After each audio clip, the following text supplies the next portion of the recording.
Politikoje dalyvauju nuo 1997 metų. Į klausimą, ko gero, kas patraukė mane į politiką, tai kaip ir visus, ko gero, mes turim savo pažįstamų draugų ratą, kuriame bendraujam, ir mane pakalbino tuo metu Kalvarijos seniūnė Ina Slavickienė ateiti į sąrašą, tuo metu Marijampolės rajono savivaldybės taryboje kaip kandidatas, ir taip atsitiko, kad buvau išrinktas, nes tuo metu prieš tai meru buvo Petras Pavilonis, kuris sąraše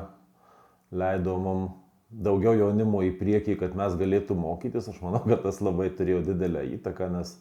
bet kuriuo atveju reikdavo ir posėdžiuose pasisakyti, nors tuo metu atrodė gana keistai, kai prašau pasisakyti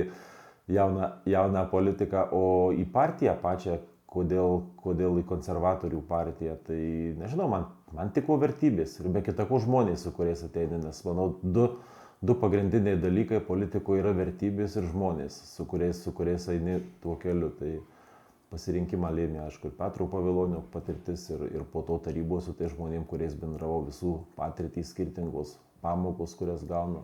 vėliau daugiau tų pažinčių, kontaktų. Tiesiog galimybė mokytis, bręsti ir kaip politikoje augti į viršų.